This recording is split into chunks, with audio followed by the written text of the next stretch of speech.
किसान विरोधी ताकतें चाहे कितनी इकट्ठी हो जाएं, किसान विरोधी ताकतें चाहे एक साथ हो जाएं, परंतु जीत आखिर में किसान की होगी, किसानों के स्वाभिमान की होगी। हमने लड़ाई चौधरी देवीलाल जी से आशीर्वाद लेकर के किसान के स्वाभिमान की लड़ाई लड़नी है। भूपेंद्र सिंह हुड्डा भी कहकर गए गोपाल कांडा की मदद करनी है, क्योंकि ये वही गोपाल कांडा है जिन्होंने भूपेंद्र हुड्डा की 2009 में सरकार बनाने का काम किया, क्योंकि कांग्रेस पार्टी उसमें सरकार नहीं बना पाती थी। और उसका इन्होंने ये किया कि गृह मंत्री बनाकर उनको नवाजा भी, और उसके बावजूद आज गोपाल कांडा की मदद की और कांग्रेस पार्टी की उम्मीदवारी की मदद न करके एक प्रकार से कांडा परिवार की भूपेंद्र हुड्डा ने मदद की है। ऐलनाबाद में इनेलो प्रत्याशी अभय चौटाला की जीत के बाद इनेलो पार्टी के कार्यकर्ताओं में एक बार फिर जोश देखने को मिल रहा है। तस्वीरें चंडीगढ़ की हैं, जहां पार्टी के कार्यकर्ताओं ने ऐलनाबाद की जीत पर जश्न मनाते हुए एक दूसरे को मिठाई खिलाई। इस दौरान इनेलो नेता संदीप गोयत मीडिया से रूबरू हुए और अभय चौटाला की जीत को ऐतिहासिक बताया और साथ ही प्रदेश की गठबंधन सरकार पर निशाना साधा। देखिए, वोटों में जीत का अंतर बेशक से कम रहा हो, परंतु हम वोट प्रतिशत में पिछली बार से बहुत ज्यादा बढ़ोतरी करके भारतीय जनता पार्टी और जननायक जनता पार्टी तथा कांग्रेस पार्टी को एक संदेश देने में कामयाब हुए कि किसान विरोधी ताकतें चाहे कितनी इकट्ठी हो जाएं, किसान विरोधी ताकतें चाहे एक साथ हो जाएं, परंतु जीत आखिर में किसान की होगी, किसानों के स्वाभिमान की होगी।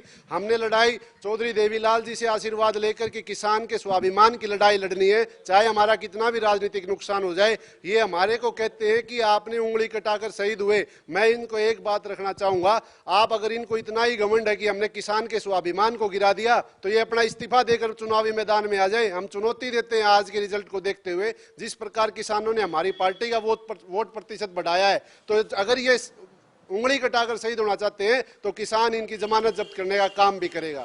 किसान ने एक बयान दिया कि सवाया करके लौटाना, लेकिन सवाया नहीं हुआ।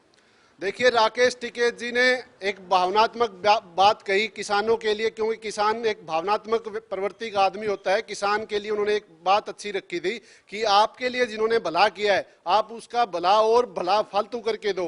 मैं एक उदाहरण दूंगा, चौधरी देवीलाल जी ने एक बार इस्तीफा दिया था भाजपा ये अपने डॉक्टर मंगल सेन के साथ मिलकर, तो उस समय केवल चौधरी देवीलाल जी ही उपचुनाव जीत पाए, बाकी सभी के सभी विधायक ने अपनी उपचुनाव में हार चुके थे। तो आज मौजूदा स्थिति में चौधरी अभय सिंह चौटाला जी तीसरी बार उपचुनाव जीतकर हैट्रिक बनाई है। गोपाल कांडा और पवन बेनीवाल जो इनकी हैट्रिक हार की लगाई है, तथा आज एक मुख्य फैक्ट मैं आपको बता रहा हूं, आज मौजूदा विधानसभा में सबसे कम उम्र के विधायक 5वीं बार विधायक बनने का रिकॉर्ड भी आज अभय सिंह चौटाला जी के नाम हो गया है। और जो राकेश टिकैत जी के बारे में हमारी पार्टी उनका धन्यवाद करती है कि उन्होंने किसानों की भावनाओं को समझते हुए एक प्रकार से किसानों को ये कहा कि जो इंडियन नेशनल लोकदल ने किसानों के लिए त्याग किया है उसके बदले में आज कुछ करके दिखाओ। वो एक स्पष्ट है, आप वोट भी देख लीजिएगा। हमें अगर गांव में अगर कहीं पर भी हमें वोट कम नहीं मिला, गांव में हर जगह हमें वोट मिला है फालतू, परंतु अगर वोटों का जो शिफ्टिंग हुई है वो कांग्रेस पार्टी के वोट भारतीय जनता पार्टी के अंदर गए हैं। आप गांव के बूथों पर देख लीजिएगा, कई ऐसे बूथ है जहां कांग्रेस पार्टी का उम्मीदवार दहाई का आंकड़ा भी नहीं पार कर पाया, जबकि वहां सैकड़ों वोट आते थे। एक क्लियर इंडिकेशन था। भूपेंद्र सिंह हुड्डा भी कहकर गए गोपाल कांडा की मदद करनी है, क्योंकि ये वही गोपाल कांडा है जिन्होंने भूपेंद्र हुड्डा की 2009 में सरकार बनाने का काम किया, क्योंकि कांग्रेस पार्टी उसमें सरकार नहीं बना पाती थी। और उसका इन्होंने ये किया कि गृह मंत्री बनाकर उनको नवाजा भी, और उसके बावजूद आज गोपाल कांडा की मदद की और कांग्रेस पार्टी की उम्मीदवारी की मदद न करके एक प्रकार से कांडा परिवार की भूपेंद्र हुड्डा ने मदद की है। अभय चौटाला भले ही जीत गए हो, लेकिन जो मार्जिन है वो पिछले चुनाव से कम हुआ है। आप कह रहे हैं कि कांग्रेस का वोट वहां पे शिफ्ट हुआ, लेकिन आंकड़े तो ये बताते हैं कि बीजेपी का जो वोट प्रतिशत है वो बढ़ा है, उनका भी बढ़ा है, आपका भी बढ़ा है, 40% के करीब वोट उनको मिले हैं। देखिए जी, मैं अब आपकी बात कोई बड़ी रखता हूं। हमारी पार्टी का वोट प्रतिशत बढ़ा तो किसके दम पे बढ़ा? किसान और ऐलनाबाद की जनता के दम पर बढ़ा।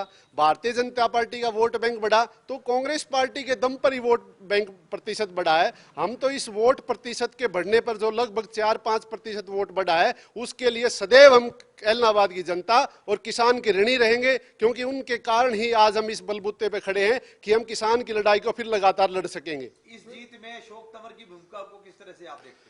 देखिए, हम अशोक तंवर जी का भी धन्यवाद करते हैं, क्योंकि उन्होंने जिस प्रकार से एक हमें पार्टी का सहयोग किया, हम उनका तहे दिल से धन्यवाद करते हैं। अशोक तंवर जी ने भावनाओं को समझा कि किस प्रकार कांग्रेस पार्टी के अंदर चालें चली जाती है, कांटा निकालने का काम किया जाता है, तो उन्होंने एक चीज को आभास किया और उन्होंने हमारा समर्थन किया। हम उनका धन्यवाद करते हैं।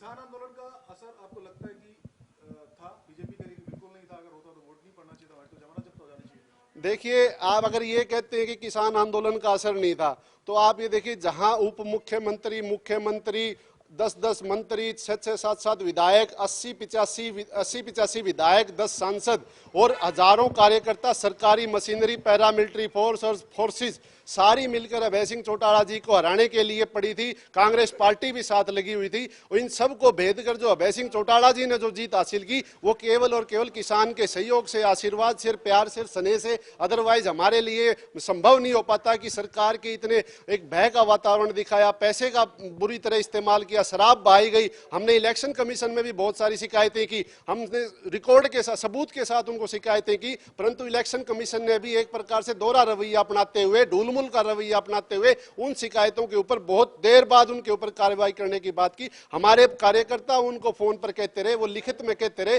वो कानून बताइए कि ये कहता हो कि आपके लिखित में दर्ज होगी, तो आप 1950 का नंबर क्यों आप देते हो जनता को, आप मतदाताओं को? अगर आप तुरंत कार्रवाई नहीं करोगे तो इस प्रकार के जो पैसे का, धनबल का जो एक खेल खेला जाता है, वो अपनी जगह जाके सेट हो जाता है। संदीप गोयत ने कहा कि अभय चौटाला की इस जीत ने साबित कर दिया है कि किसान आंदोलन में किसानों की जीत होगी।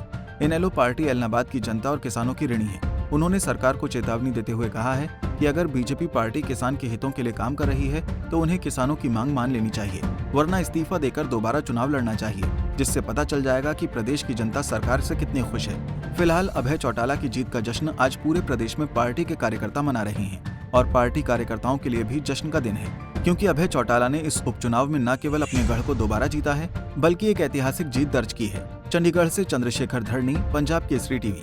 हमसे जुड़े रहने के लिए हमारे YouTube चैनल को सब्सक्राइब करें और नई वीडियो की नोटिफिकेशन के लिए बेल आइकॉन को दबाएं। अगर आप ये वीडियो Facebook पर देख रहे हैं तो लाइक जरूर करें और ज्यादा से ज्यादा शेयर करें। धन्यवाद।